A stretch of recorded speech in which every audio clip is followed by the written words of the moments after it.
Aïda. Bonjour Raphaël. Du coup, t'es né où et quand? Alors moi je suis née à Versailles en 1982. Ok. Et tu voulais faire quoi comme métier quand t'étais petite? Quand j'étais petite, j'avais pas tellement d'idées, mais j'ai fait des études en tant que commerciale, et ça m'a beaucoup plu, voilà, j'ai été commerciale et ça me plaisait.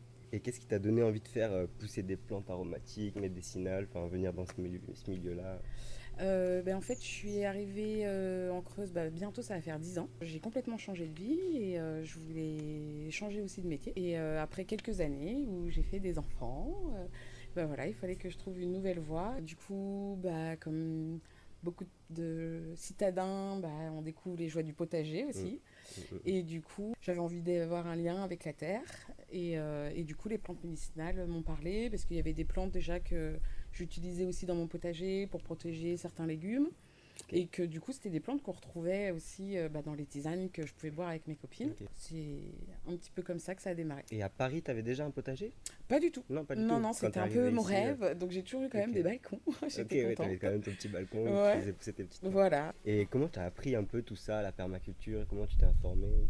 Et bien justement, les premières années où j'ai été ici, j'ai regardé un petit peu les techniques qui étaient possibles parce que je démarrais Ok. complètement. Et c'est vrai que la permaculture, ça m'a tout de suite parlé parce que je trouvais qu'il y avait vraiment un respect du vivant. Et puis Mm. déjà, on n'utilisait pas de produits chimiques, donc j'étais déjà un petit peu sensible à tout ça. Et puis, je trouvais que les résultats étaient intéressants, surtout que on a quand même beaucoup de soleil ici, Mm, mine de mm, rien. Il faut arroser tous les jours, donc je voyais mes voisins aller tous les jours désherber et mm, mm, mm. arroser. Et c'est vrai que voilà, en couvrant le sol, je pouvais aller arroser beaucoup moins, j'avais beaucoup moins de mauvaises herbes. Donc voilà, j'ai un peu démarré comme ça et j'ai Ok. découvert après un peu plus l'univers de la Mm, permaculture. mm. Pourquoi t'es venu en Creuse? Pourquoi la Creuse et pas ailleurs?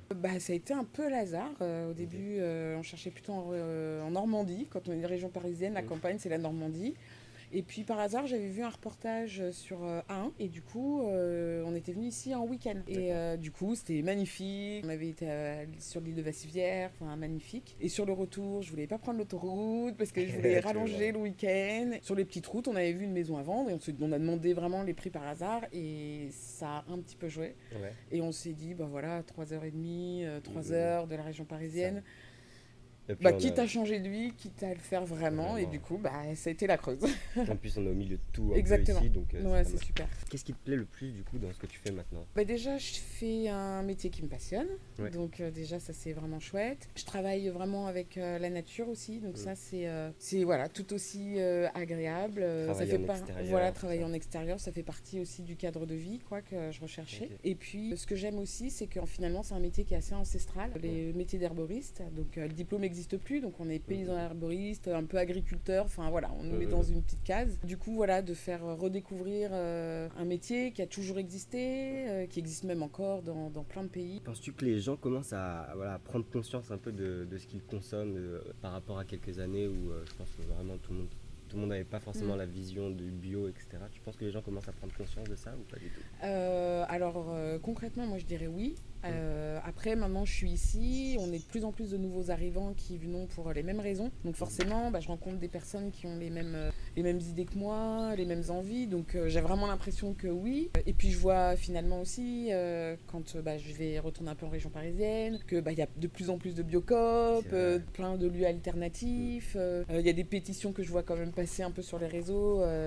Voilà, donc voilà, il y a le mouvement des coquelicots. Enfin voilà, Ok. il y a plein de Oui, il y a choses quand plein de même choses qui commencent à se mettre en place, donc c'est vraiment chouette. Tu fais quoi quand t'es pas dans ton jardin du coup? J'ai un terrain de 9 hectares où je fais de la cueillette de plantes sauvages.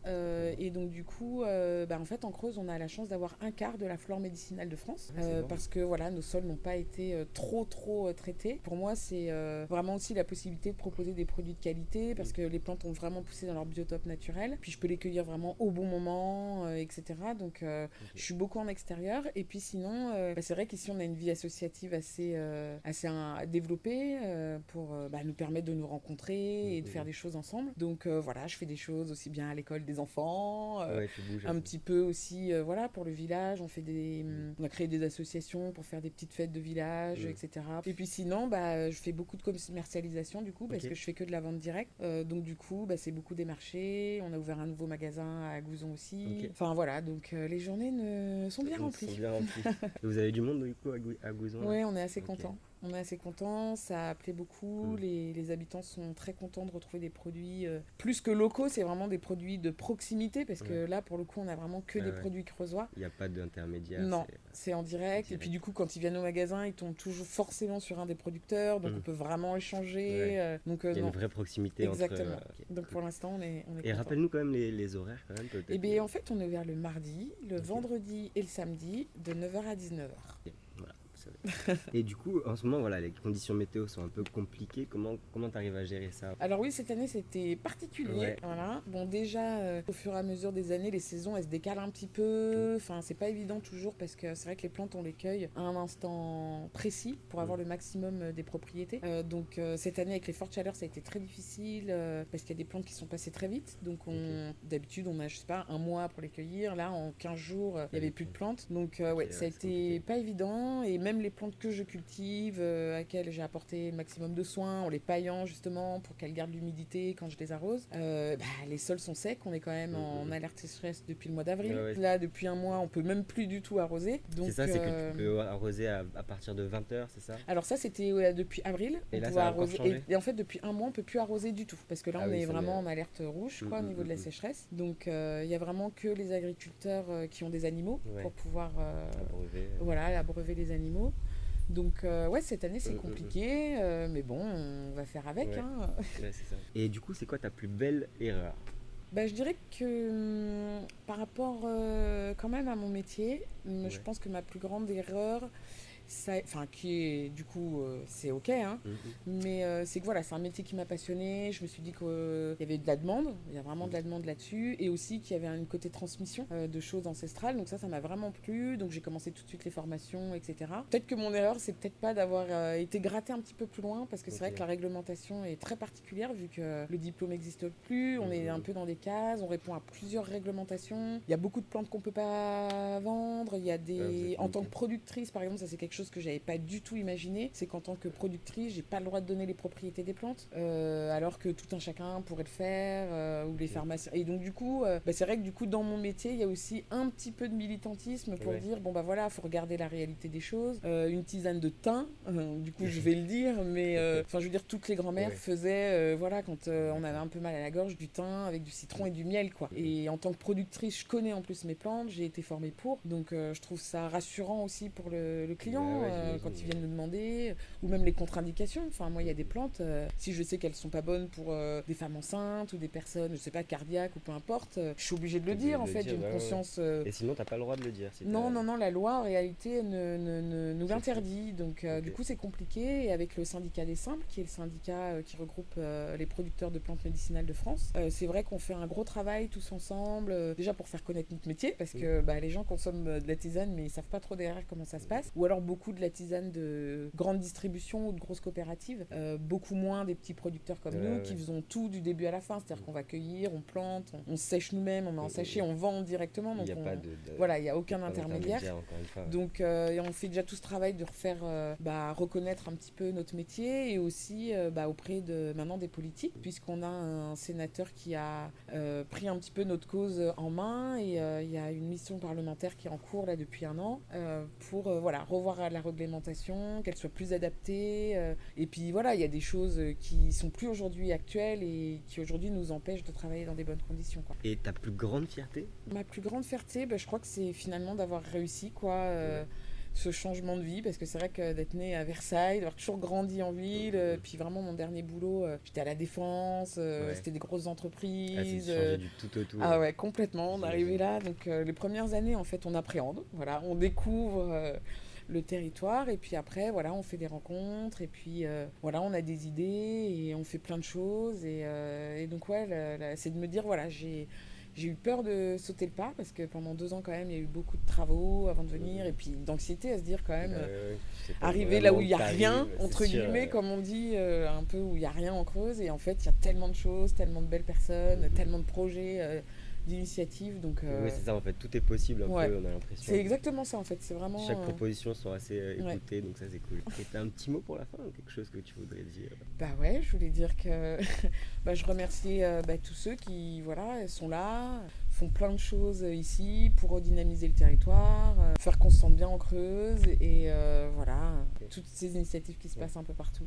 On va faire un petit tour dans ton jardin? Ouais, avec plaisir. Allez. Du coup, voilà, on voit que c'est un peu sec et que ça pousse pas trop, enfin que ça a été cramé. Ouais. Tu peux quand même nous expliquer un petit peu ce que c'est, ce qu'il y a Bah oui, on va complètement. dessus. Donc en fait ici c'est vraiment la partie que je cultive. Je suis ici depuis 1 an et demi. Donc l'idée c'était de réinstaller des plantes que j'utilise principalement pour faire mes huiles de soin, qui poussent pas en fait en sauvage en Creuse. Donc du coup, bah oui, là ça a bien souffert parce que par exemple ici on avait les calendulas et d'habitude j'en ai jusqu'au mois d'octobre où je peux faire les cueillettes. Donc c'est la petite fleur là qui est jaune. Et là, voilà, on voit bien que tout est bien cramé. Un petit coup, ouais. C'est ça. Ici, on a encore de la monarde qui survit. Donc, c'est les dernières cueillettes que je fais au jardin. C'est quoi? La monarde. La monarde, Ouais, ok. donc, c'est une plante qui est magnifique. Et tu l'utilises pourquoi, la monarde? Elle est très bonne pour les femmes. On va Ok. dire ça comme ça. Voilà. Ok. Donc, je la mets, je fais sécher les fleurs et je le mets dans un mélange de tisane. Mais on le verra au séchoir tout à l'heure sec. Et puis, il me reste quand même aussi la guimauve là, qui donne encore un peu. Mais on voit bien que les pieds sont tout secs aussi. Ok. Du coup, Donc, ça, c'est de la guimauve. Voilà. Ça, c'est une plante qui s'appelle la guimauve, qui est magnifique. Et du coup, là, voilà, la guimauve, la monarde et j'ai encore de la camomille romaine qui sort. Ok. Donc, c'est les dernières plantes vraiment que je cueille, malheureusement, pour cette année. C'est vrai qu'il faut faire le stock pour l'année. Bah, ouais. Donc, du coup, Et là, ça va être compliqué, ouais. Donc, voilà, on va essayer de tenir au moins jusqu'à Noël pour pouvoir proposer des petits cadeaux sympas. Mm. Et puis bah voilà, hein, on Après, attendra faudra l'année aviser, prochaine et voilà, trouver des solutions. C'est ça aussi. C'est voilà, essayer peut-être de sélectionner. Maintenant, là, cette année, on se dit quand même que les plantes, elles ont quand même bien souffert. Donc, peut-être que les graines, elles sont peut-être plus rustiques. Donc, vraiment réutiliser ces graines pour l'année prochaine. Comme ça, elles sont peut-être habituées à la rusticité. Enfin, en tout cas, il faut trouver des solutions. Le truc, c'est qu'en Creuse, ce qui est un peu compliqué aussi, c'est qu'il y a quand même les gelées en hiver. Du coup, on ne peut pas s'adapter vraiment à un climat de sécheresse. Il faut penser aussi à l'hiver, quoi. Et du coup, qu'est-ce qu'il y a là, tout le long? Alors là, il y a de la mélisse qui repart. La mélisse, ok. Donc j'ai déjà fait des coupes, donc là elle repart. Ici, il y a des petites verveines aussi qui repartent. Ça, c'est de la verveine officinale. Donc en fait, je la coupe et donc elle repousse. Et là, par exemple, elle est parfaite à cueillir parce que elle a les premières fleurs qui poussent. D'accord. Donc, comme je disais, à chaque plante, il y a un moment idéal en fait pour avoir le maximum des propriétés. Et là, vu que moi je suis là tous les jours et que je peux cueillir tous les jours, je sélectionne. Par exemple, celle-là elle est parfaite, donc je peux la couper. Là, c'est trop jeune encore. Okay. Donc vraiment, c'est le fait vraiment d'être producteur de A à Z. Ça permet vraiment de faire vraiment de la bonne qualité, quoi. Oui, tu as la main mise sur tout ce que tu fais, quoi. Donc c'est beaucoup de travail parce que c'est beaucoup d'attention, etc. Mais du coup derrière on a vraiment quelque chose de... qui s'approche le plus de tes exigences. Exactement, oui, complètement. Ok. Voilà, et puis alors une fois que j'ai fait les petites cueillettes, je vais au séchoir. Donc le séchoir, c'est un... super séchoir en tout cas. Super beau ton séchoir. Okay. C'est des amis qui m'ont aidé à le faire. On a fait ça un peu avec des matériaux un peu écologiques, de récupération aussi. Donc voilà, on a fait travailler tout le monde et laisser un peu notre imaginaire parler. Et du coup, c'est une pièce qui est très importante en fait dans notre métier. Donc là, c'est là où on sèche les plantes pour ensuite pouvoir les mettre en sachet. Ok, donc là on est dans le séchoir. Ouais, et assez fraîche parce que donc c'est une pièce qui est isolée. Et donc là, c'est le résultat des dernières cueillettes. Donc là, c'est la guimauve qu'on a vue tout à l'heure, par exemple. Super. Voilà, et là, en dessous, la monarde, celle que tu nous as montrée tout à l'heure. Voilà, la plante pour les femmes. Bon, les plantes ont plusieurs propriétés, hein, mais moi celle-ci, je l'aime. Celle-là, tu l'utilises. Voilà. Et donc là, c'était par exemple la verveine tout à l'heure, qu'on a vu aussi. Donc ça, c'est vraiment les dernières cueillettes que j'ai au jardin en ce moment. Donc normalement, là, on est en pleine saison, les 4 placards devraient être pleins, et là, en fait, j'en ai 2, quoi. Donc ça s'appelle des claies. De Non, alors base. les anciens, surtout, ils faisaient des bouquets et ils retournaient les têtes dans les granges. Ok. Et du coup, là, c'est vrai que c'est bien, ça laisse aérer. Et puis, on utilise souvent, les producteurs aussi, un déshumidificateur en dessous. D'accord. Et donc ça permet d'absorber l'eau des plantes, parce qu'elles Ok. sont à 80% souvent gorgées d'eau. Mm. Donc ça permet de sécher plus vite et du coup de garder vraiment la couleur Ouais, ok. des plantes. Oui, elles Ça jaunissent évite- pas. Voilà, et ça évite pour les plantes vertes qu'elles jaunissent ou noircissent. Donc Ok. du coup, on garde vraiment une qualité de plante. Et puis du coup, c'est séché vite. Et du coup, par exemple, pour la guimauve, ça met combien de temps avant que ça soit prêt à...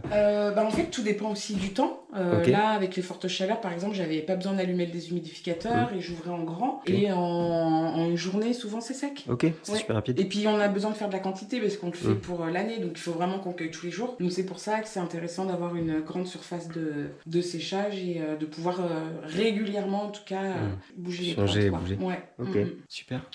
Et puis, une fois que c'est fini, ben voilà, on transforme et puis je fais Et après, ça devient voilà, des petits sachets. au jardin d'Aïda. Voilà.